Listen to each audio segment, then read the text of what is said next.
దేవాదాయ శాఖ మంత్రి ఆనం రామనారాయణ రెడ్డి గారు నిన్న పత్రికల వారితో మాట్లాడుతూ జగన్మోహన్ రెడ్డి గారు మొన్న తిరుపతిలో జరిగినటువంటి దుర్ఘటనలో క్షతగాత్రులైనటువంటి వాళ్లను పరామర్శించడానికి రావటానికి ముందే వైసీపీ నాయకులు ఆ క్షతగాత్రులకు 18 మందికి డబ్బులిచ్చి చంద్రబాబు గారికి వ్యతిరేకంగా తిట్టమని చెప్పారు అని చేసినటువంటి ఆరోపణ ఎంత దారుణంగా ఉందంటే, మీ నిర్వాకం వలన 6 మంది మరణానికి గురైతే దానికి నైతిక బాధ్యత వహించి రాజీనామా చేయవలసినటువంటి స్థానంలో ఉన్నటువంటి మీరు జగన్మోహన్ రెడ్డి గారి మీద ఈ రకమైనటువంటి ఆరోపణ చేయటం ఒక సీనియర్ రాజకీయ నాయకుడిగా మీ స్థాయిని ఎంతగా దిగజార్చిందంటే, రాజకీయంగా ఇంత హీనంగా కూడా మాట్లాడగలరు మీరు అని నిరూపితం చేసుకున్నారు. రామనారాయణ రెడ్డి గారు చనిపోయినటువంటి వాళ్ళ పట్ల సానుభూతి కూడా లేకుండా అంత తొక్కిసలాటలో మరణించినటువంటి వాళ్ళ బంధువులు, అలాగే వాళ్లల్లో కూడా క్షతగాత్రులు ఉన్నారు. మిగతా క్షతగాత్రులని ఎంత దారుణమైనటువంటి రీతిలో మీరు అవమానించారు.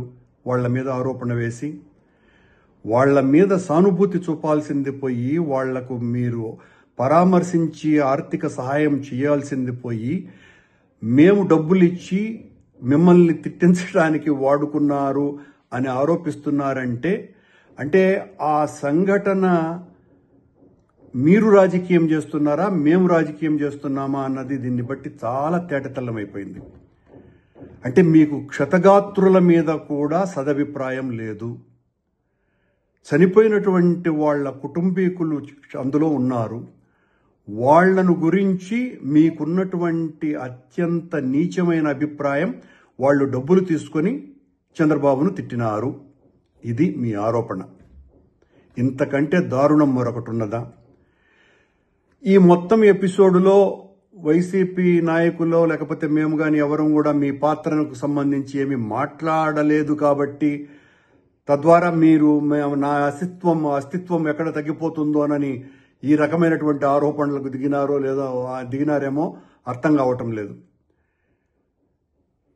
క్షతగాత్రులను అవమానపరచటం, చనిపోయినటువంటి వాళ్ల కుటుంబీకులను అత్యంత నీచంగా భావించటం, ఇంతకంటే దారుణం మరొకటి లేదు.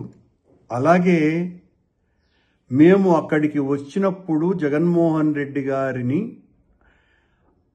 అక్కడికి ఆసుపత్రికి రాకుండా చేయటం కోసమని అడుగడుగున ఆటంకం కలిగించింది మీ ప్రభుత్వం. దారిలో ఒక మాజీ ముఖ్యమంత్రిని అడ్డుకోవటానికి ట్రాక్టర్లు అడ్డుపెట్టి ఇంత నీచంగా వ్యవహరించింది మీ ప్రభుత్వం. ఇంతకంటే దారుణం మరొకటి ఉన్నదా?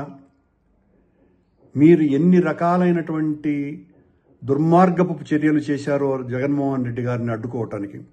జగన్మోహన్ రెడ్డి లాంటి ఒక ప్రజానాయకుడు వచ్చినప్పుడు పోలీసులు కనీసమైనటువంటి భద్రత కూడా ఇవ్వకుండా, మేము ఆసుపత్రిలో పరామర్శించడానికి వస్తే పవన్ కళ్యాణ్ ఉద్దేశపూర్వకంగా ఆసుపత్రిలో దాదాపు 2 గంటలకు పైగా అక్కడ ఉండటం, జగన్మోహన్ రెడ్డి గారు వచ్చినారని తెలిసినప్పటికీ కూడా కావాలనే ఆయన్ను ఆసుపత్రిలోకి రానివ్వకుండా చేయటం కోసమని తన ప్రోగ్రామును మరింత పొడిగించుకోవటం, ఇవన్నీ మీ కళ్ళకు కనపడలా.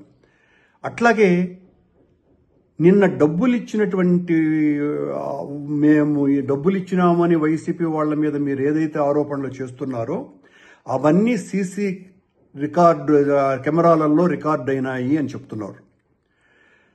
రామనారాయణ గారికి ఛాలెంజ్ చేస్తున్నాం. అది నిజమైతే, మీరు నిజంగా దేవుడి మీద భక్తి కలిగినటువంటి వాళ్ళైతే ఆ సీసీ కెమెరాల ఫుటేజ్ని బయట పెట్టాలి. మేము డబ్బులు ఇచ్చినట్టుగా మీరు నిరూపించాలి. నిరూపించలేకపోతే, ఎందుకంటే సీసీ ఫుటేజ్లు మీ అధీనంలోనే ఉంటాయి.